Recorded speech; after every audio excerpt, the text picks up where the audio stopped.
Well, I just left the forge and I couldn't help but come down and test out my new knife. Once again, I talked to Troy, one of the owners of DT Forge, a while back about designing me a knife, and I had a lot of ideas in my head and I just wanted to be able to see it come to fruition. And so I gave them a lot of my basics, what I was expecting and looking for, and then just gave them some freedom to design it, and they came up with some great things to go with it. And so far, just by looking at it and feeling it in my hand, there's not a whole lot that I would change about it. I was a little nervous about how wide it was, but after feeling it and seeing it in my hand, I kind of like the width of it. And so I think the only thing I would change on this knife and done differently was, if I could have, I would have put a made the handle, the palm will come out just a little bit farther, and been able to put a lanyard hole in it. And so hopefully you guys can see that. The lighting's not the greatest, but a few things that I wanted to talk to you about, though, now that we've left the forge, is what to look for in a knife. Now, the number one thing when it comes to what to look for in a knife is understanding what are you going to use the knife for. So once you identify what you're going to use your knife for, then you can begin to prepare and begin to think out what it is you actually need in a knife. For instance, if you are looking for a skinning knife, then this tank is probably not your best bet. I mean, you could skin with it. I purposely had a rounded belly and a pointed tip so that if I had to, I could get in there and do some fine skinning. But this probably isn't your best bet. So for me, though, when it came to designing and writing out what I wanted in a Bushcraft knife, you know, I took a lot of things from different knives that I liked and tried to put them into one. And for me, I needed something that I could beat and just be able to use it, and not just look good, but feel good and operate functionally. And so a few of the things that I wanted to make sure that I had in a blade, and since I was using mine specifically for Bushcraft, I needed to be carbon steel. And so I got high carbon steel. It needed to be a thick, full tang knife, because I was going to be batoning with it. I was going to be chopping with it. It's going to be kind of my one tool option if I had to. I wanted the Micarta Handles, and I wanted a slight drop point with a Scandinavian Grind and a 90-degree flat spine. And I wanted it about 5 inches. And so this one's about a little over 5 inches. And so those were the key things that I was looking for in a knife and the design. Now, if I was looking for a whittling or a woodworking knife, I would probably want something in a 3.5 inch to 4 inch blade length. It's not really relevant about the handle material, but still I like a nice carbon steel. I like Scandinavian grinds, and instead of the thicker blade that I have here, you'd go with like a 1/4 inch or smaller. But this was exactly what I was looking for when it came to choosing a knife. Now for you, maybe you're not interested in having one customized and you just want to go out and buy a knife. You can still apply the same principles in selecting a knife from the store as you would from a blacksmith or a bladesmith. And so for me, I just took out the middleman of the store and went straight to the knife maker. And you will find that it's not always as expensive as you think. There are a lot of guys out there that have been doing it for 20 plus years, and so they're going to have a little hefty price tag on their blades.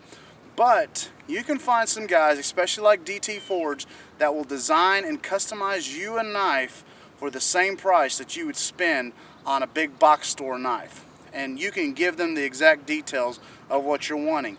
And you say, well, I don't have any in my area. You don't have to. Just because DT Forge is down the road for me doesn't mean they can't ship it to you. And so be selective when choosing a knife.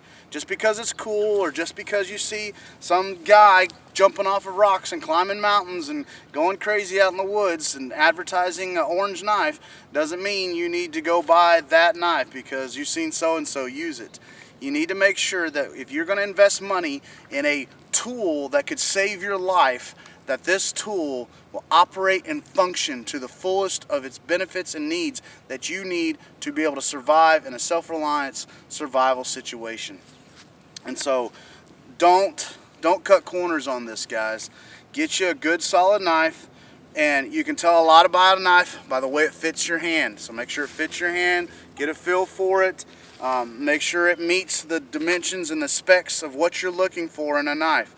And so once again, if you're looking for a pocket knife, you know, you can go out there and get a dozen pocket knives. I actually bought this, this is a Rat 1 based off the Rat 5 design, which there's a little bit of that incorporated into this knife. And so now I have a pocket knife that has similar dimensions and aspect ratios of the bigger knife, and I can do this as my everyday carry and keep that with me. So make sure that when you select a knife that you get one that meets all your needs. It doesn't have to be super fancy and have a bunch of bells and whistles. It just needs to be functional, and it needs to accomplish the task that you have at hand. And the number one task that you have in hand is survivability, and being able to survive and provide for yourself in a self-reliance or survival situation. So once again, 5-inch blade at least. It's full Tang. I like mine a little bit thicker. It's got a Scandinavian Grind.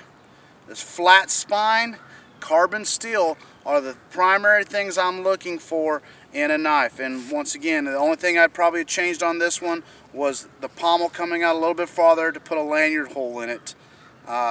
Just because when I get to chopping, man, I get to chopping. And so whether you get a knife customized or hand forged for you, or you buy one out of the store, be sure it meets your needs, be sure you can accomplish the task at hand, and be sure that you're not just buying a paperweight. Buy something you're going to use and enjoy using, and get out there and use it, guys. So as much as I appreciate the guys at DT Forge, the purpose of this video is not to promote a knife or a company, but is to promote a process of thinking. And so when you select a knife, these are some things that you need to consider when selecting a knife. And when I field test this knife, the video won't be just so that I can show you using their product, but to show you some things that you need to do to test your equipment before you're out in an actual survival situation, or you're actually out in the field away from the house, close by. Sometimes we get a bad rap for just thinking being backyard bushcrafters, that's all we do. But for most of us, we actually like to get out there and get 8-10 miles away from civilization or more. And you don't want to take something that you haven't field tested out on the trail or off the bush whenever you haven't used it and you haven't tested it. So be sure to test your equipment, and that's what we're going to be talking about in the next coming up video, is some things that you need to do to test your equipment to make sure it's field ready for you to take it out into the bush, guys. So once again, thanks for tuning in. Be sure to share, subscribe, and get in the outdoors.